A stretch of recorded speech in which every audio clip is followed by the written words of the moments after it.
L'invité du jour. L'invité du jour sur Espoir FM. Et nous sommes toujours au Festival international de journalisme de Couture-sur-Garonne et nous sommes en présence de Claire Allais, journaliste et autrice de l'essai de la BD Matrice. Bonjour Claire. Bonjour. Donc vous êtes venue ici pour décrypter un peu le mouvement masculinisme et la montée de l'antiféminisme. Tout d'abord, pour ceux qui ne connaîtraient pas le masculinisme, qu'est-ce que c'est ?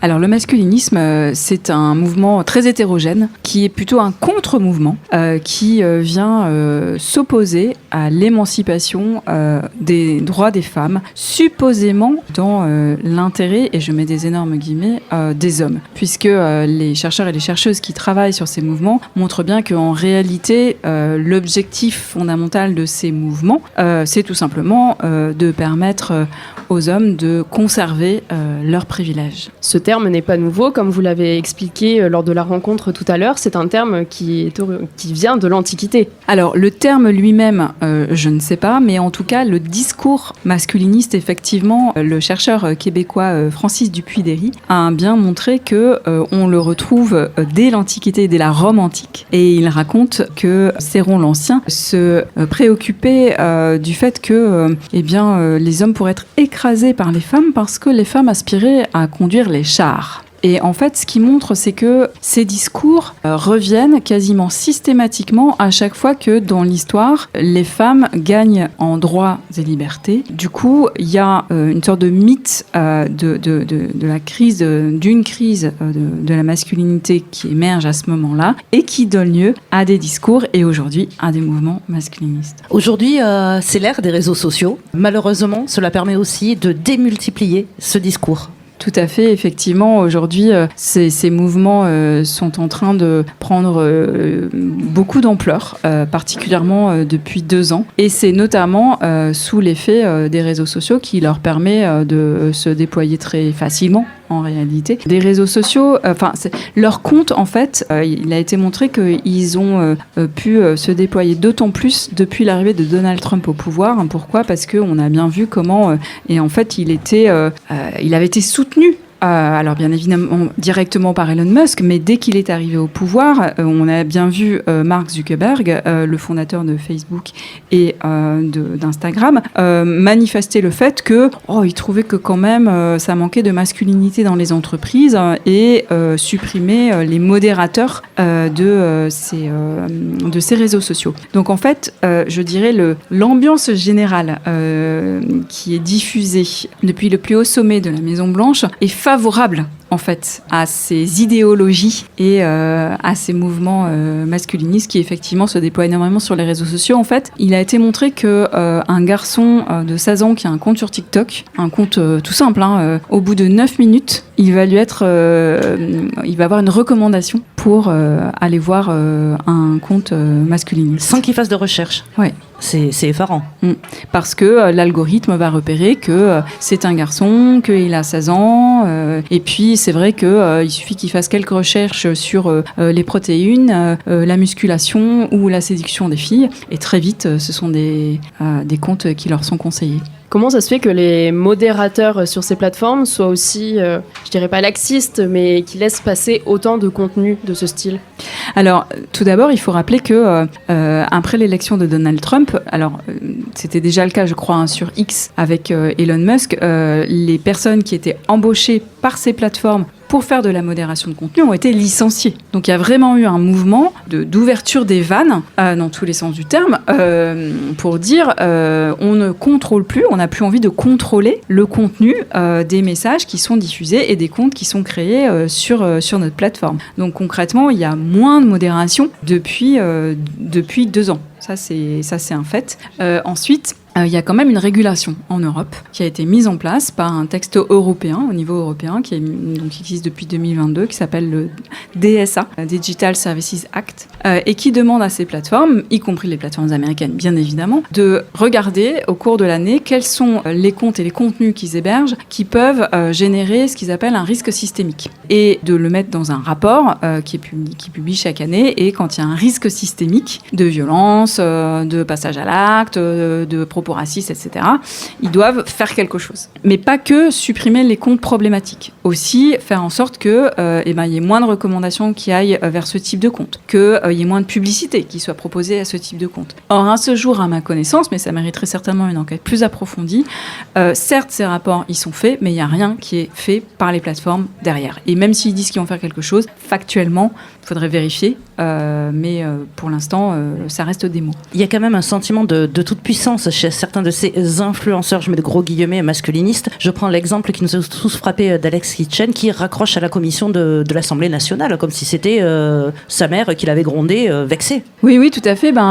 Il y a plusieurs points communs à ces mouvements qui sont encore une fois assez hétérogènes, mais il y a un appel à une forme de virilité exacerbée, de virilisme, on pourrait dire, qui passe par notamment les démonstrations de force. Et là, typiquement, c'en était une, effectivement.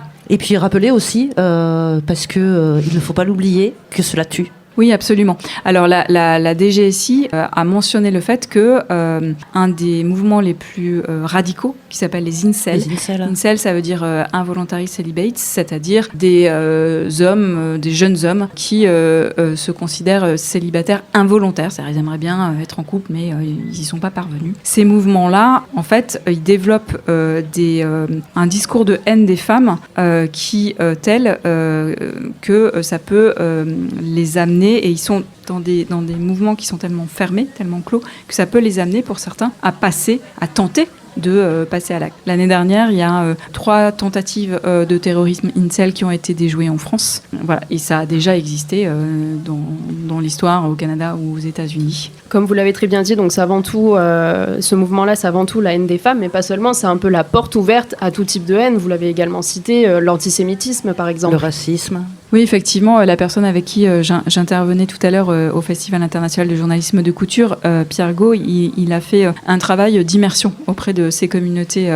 des masculinistes. C'est intéressant au passage de souligner le fait que, de par leur nature, il n'y a que des hommes journalistes qui peuvent faire ce travail-là, bien évidemment. Et alors, il montrait comment, à un moment, il avait mis en scène le fait de questionner un de ces masculinistes qui suivait avec un de ses confrères journalistes, et il lui avait demandé mais qu'est-ce que c'est que cette matrice que tu dénonces, de quoi c'est fait en fait ce système qui porte autant préjudice aux hommes. Et le masculiniste en question avait répondu mais c'est toutes les élites et les élites juives. Donc en fait il montre très bien comment de manière très concrète en fait ces mouvements d'un point de vue idéologique sont très proches du conspirationnisme antisémite et même des mouvements suprémacistes blancs. Et donc ça renvoie à ce que l'historienne Christine Barr est qualifiée d'intersectionnalité des haines. C'est-à-dire qu'on retrouve dans ces mouvements différents moteurs de haine et encore une fois, leur point commun, c'est vraiment la violence.